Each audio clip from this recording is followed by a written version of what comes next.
Kitab 2 Samuel. 2 Samuel pasal 1. Daud menerima kabar kematian Saul. Setelah Saul mati, dan ketika Daud kembali sesudah memukul kalah orang Amalek, dan tinggal 2 hari di Siklak, maka datanglah pada hari ketiga seorang dari tentara, dari pihak Saul, dengan pakaian terkoyak-koyak, dan tanah di atas kepala. Ketika ia sampai kepada Daud, sujudlah ia ke tanah dan menyembah. Bertanyalah Daud kepadanya, "Dari manakah engkau?" Jawabnya kepadanya, "Aku lolos dari tentara Israel." Bertanyalah pula Daud kepadanya, "Apakah yang terjadi? Coba ceritakan kepadaku." Jawabnya, "Rakyat telah melarikan diri dari pertempuran. Bukan saja banyak dari rakyat yang gugur dan mati, tetapi Saul dan Yonatan anaknya juga sudah mati." Lalu Daud berkata kepada orang muda yang membawa kabar kepadanya itu, "Bagaimana kau ketahui bahwa Saul dan Yonatan anaknya sudah mati?"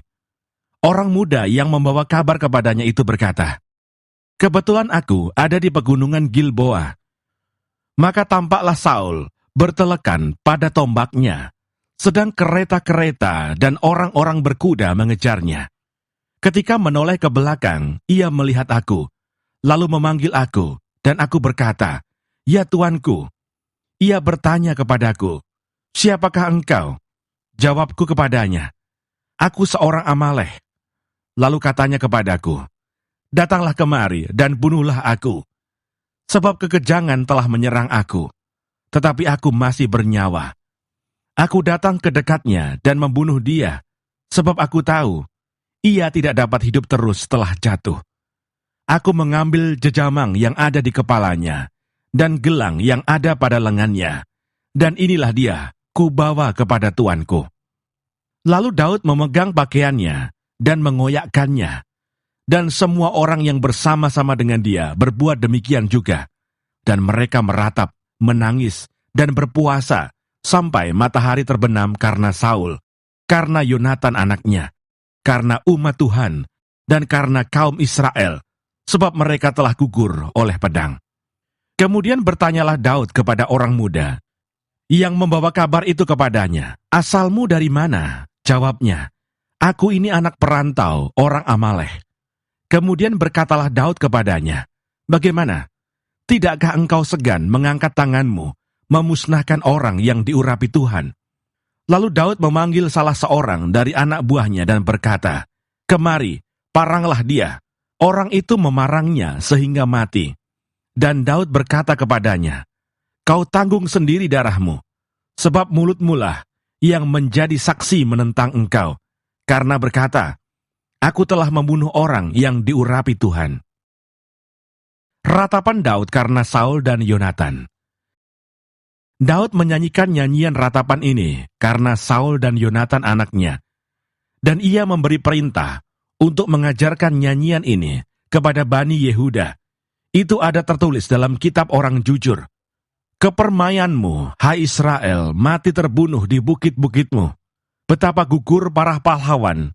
Janganlah kabarkan itu di Gad, janganlah beritakan itu di lorong-lorong Askelon, supaya jangan bersukacita anak-anak perempuan orang Filistin. Supaya jangan beria-ria anak-anak perempuan orang-orang yang tidak bersunat. Hai gunung-gunung di Gilboa, jangan ada embun, jangan ada hujan di atas kamu. Hai padang-padang pembawa kematian, sebab di sanalah perisai para pahlawan dilumuri. Perisai Saul yang tidak diurapi dengan minyak. Tanpa darah, orang-orang yang mati terbunuh, dan tanpa lemak para pahlawan, panah Yonatan tidak pernah berpaling pulang, dan pedang Saul tidak kembali dengan hampa. Saul dan Yonatan, orang-orang yang dicintai dan yang ramah, dalam hidup dan matinya tidak terpisah. Mereka lebih cepat dari burung Raja Wali, mereka lebih kuat dari singa. Hai anak-anak perempuan Israel, menangislah karena Saul, yang mendandani kamu dengan pakaian mewah dari kain kirmisi, yang menyematkan perhiasan emas pada pakaianmu. Betapa gugur para pahlawan di tengah-tengah pertempuran. Yonatan mati terbunuh di bukit-bukitmu.